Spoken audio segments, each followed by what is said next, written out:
በዚሁ የምናልፈው ለዜና መጽሔታችን ወደ ተዘጋጁ የስፖርት መረጃዎች ይሆናል። መረጃዎችን ሊያደርሰን አማኑኤል ጸጋይ እዚህ ስቱዲዮ ተገኝቷል። አማኑኤል ወደ መረጃዎች ማለት እንችላለን። አመሰግናለሁ ተሾም። እንደምን ዋላችሁ ተመልካቾች። የቀን ስፖርት ዜናዎች እንደሚከተለው ይቀርባሉ።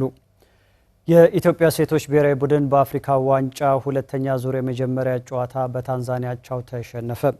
ወደ ዳሬ ሰላም ተጉዘው ከታንዛኒያ ጋር የተጫወቱት ሉሲዎቹ በ2-0 ውጤት ሊሸነፉ ችሏል።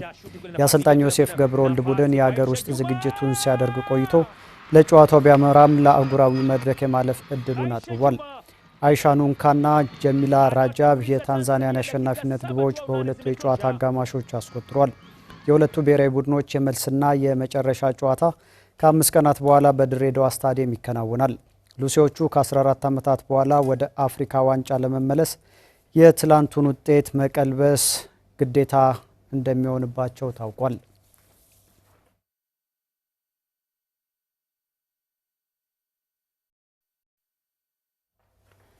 የኢትዮጵያ ፕሪሚየር ሊግ ሁለተኛ ሳምንት ጨዋታዎች ዛሬ መካሄድ ይጀምራሉ። በሐዋሳ ዩኒቨርሲቲ ስታዲየም ፋሲል ከነማ ከወልዋሎ አዲግራት ዩኒቨርሲቲ ጋር ቀን 9 ሰዓት ላይ ይጫወታል። አጼዎቹ በንግድ ባንክ ነጥብ ጥለው ወልዋሎ በአንጻሩ በሲዳማ ቡና ተሸንፎ የሚገናኙበት መርሃ ግብር ነው።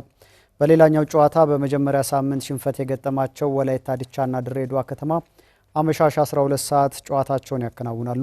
በአዲስ አበባ ስታዲየም በሚደረጉ የሌላኛው ምድብ ጨዋታዎች ደግሞ ኢትዮጵያ ቡና ከደቂቃዎች በኋላ 7 ሰዓት ሲል ከአዲስ አዳጊው ነገሌ አርሲ ጋር ጨዋታውን ያደርጋል። ቡናማዎቹ በቅዱስ ጊዮርጊስ ከደረሰባቸው የሸገር ደርቢ ሽንፈት ተመልሰው ሙሉ 3 ነጥብ ለማግኘት ይጫወታሉ። ሸገር ከተማም ከአዳማ ከተማ ጋር ቀን 10 ሰዓት ሲል ጨዋታውን ያካሂዳል።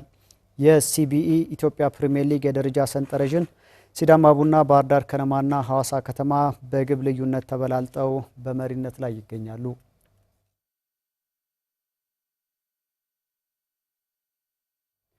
በኢትዮጵያ አትሌቲክስ ለውጤት ማጣት ከሚጠቀሱ ምክንያቶች መካከል አንዱ የአትሌቶች አጨራረስ ሆኗል። ይህን ለማስተካከልና ወደ ቀደመ ውጤታማነት ለመመለስ የስልጠና መንገዶችን ማዘመን፣ የአሰልጣኞችን አቅም ማሳደግና የመለማመጃ ሜዳዎችን ጥራት ከፍ ማድረግ ቅድሚያ የሚሰጠው ጉዳይ ሊሆን እንደሚገባ ባለሙያዎች አሳስበዋል። አና ማርያም መስፍን ተጨማሪ አዘጋጅታለች። የፈረንጆቹ 1980 ሞስኮ ኦሎምፒክ ደቂቃዎች ነጉደው 700 ሜትር ያህል ብቻ ቀሩ። ከዛም 300 ያኔ ነው ይፍጠር ዘሽፍተር የሚል ቅጽል ስም ያገኘበትን አጨራረስ አሳይቶን የወርቅ ሜዳሊያውን በሚገርም ብቃት ምሩጽ ይፍጠር ያገኘው። በታሪካችን ካየናቸው አጨራረሶች መካከልም በድንቅነቱ የምናነሳው ነው።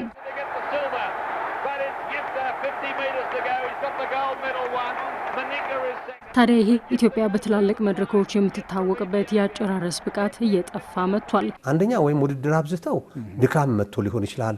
ሁለተኛ ነገር ደግሞ ትሬኒንጋቸው በደንብ አልሰሩም፣ አልቻሉት ይሆናል። አንዱ እኮ ከሚሰሩት ስራ ትራክ ላይ ስፒዶቹ መሰራት አለባቸው። ኢንዱራንሱና ፍጥነቱ ሲንክሮናይዝ ካለ ካገናኛቸው የማይሄዱበት ምክንያት ፍጥነት የማይመጣበት ምክንያት ምንም አይኖርም እና ስለዚህ ይሄ ማምጣት ይቻላል። ከመሰረቱ ደግሞ መሰራትም አለበት ገና ሲጀምሩ። ከትሬኒንጉ ጋር ተያይዞ በቂ ረፍት አትሌቶች ሊኖራቸው ይገባል።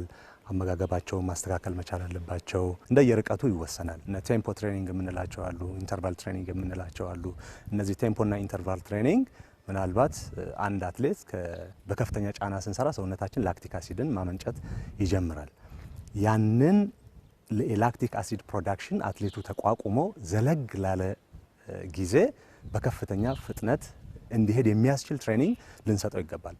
አሁን በቅርብ በተከናወነውም የዓለም ሻምፒዮና ላይ ያየናቸው አትሌቶች በእንደዚህ አይነት ትሬኒንግ ውስጥ የመጡ ዓለም ለእንደዚህ አይነት ትሬኒንጎች ከፍተኛ ትኩረት ሰጥቶ እየሰራ ነው ያለው። ዙሮችን ጠብቆ በመጨረሻ ሰዓት አፈትልኮ መውጣት፣ ርቀቶችን በመከፋፈል እንደየአስፈላጊነቱ በመፍጠን መጨረስ እንዲሁም የተፎካካሪዎችን መጠን በማየት ፍጥነትን በመቃየር አሸናፊ መሆን ይቻላል። ይህም በልምምድና በስልጠና የሚመጣ ነው። ከ20 ደቂቃ እስከ 40 ደቂቃ ዘለግ ላለ ጊዜ በከፍተኛ ፍጥነት የሚሰራ ስራ ነው። እንደዚህ አይነት ስራዎች የሚሰሩት ብዙ ጊዜ ትራክ ላይ ነው። የትራክ ችግር ካለ እንደዚህ አይነት ትሬኒንጎችን ለማከናወን አስቸጋሪ ነው የሚሆነው። ወደ ትሬኒንጎቹ ስንገባ ምናልባት ለነዚህ ለመካከለኛና ለረጅም ርቀት ኢንዱራንስ ያስፈልጋል። ጠቅላላ ኢንዱራንስ ወይም ጀነራል ኢንዱራንስ የምንለው እሱ ያስፈልጋል። እሱ መጀመሪያ ላይ መገንባት ያለበት ነገር ነው። ያ አትሌቶቻችን ጋር ችግር ነው ብለን አናነሳም። የፍጥነት ስራ ላይ ትኩረት ተደርጎ ቢሰራ ምናልባት አሁን የምናየውን የምናስተውለውን ችግር ሊቀንስ ይችላል የሚል ሐሳብ ያለኝ። ፍጥነት ኢንዱራንስ ብቻ ሰርተው ከመጀመሪያ ጀምሮ እያከር ሄዶ መጨረስ። ዘረሰናይና ቀነኒሳ የሮጡት ሩጫን አይተዋል አይደል? ከመጀመሪያ ጀምሮ ልጆቹን እንዲመሩ አደረገ። የሚደክምለት ሰው ጠፋ፣ ራሱ ሄደ። ያን ሁሉ ሲሮጥ አይተዋል። በቃ ሁለቱ ብቻ ሲቀሩ እና ቀነኒሳ ፈጣን ስለሆነ ፍጥነት ስላለው መጨረሻ ላይ ረግጦት ሄደ። የኛ አትሌቶች ደግሞ መጨረሻ ላይ እዛ ላይ ከደረሱ ወደ ኋላ የሚሉ አይደሉም። ዓለም አቀፍ ስልጠናዎች በሰፊው ወደ ሀገራችን ሊመጡ ያስፈልጋል። የሀገር ውስጥ ስልጠናዎች መስፋፋት አለባቸው። በሳይንሳዊ ስልጠና ካልታገዘ ምናልባት ወደፊት ኢትዮጵያ ከምትታወቅባቸው የመካከለኛና የረጅም ርቀት ውድድሮች ጭራሽ ልትወጣም ትችላለች።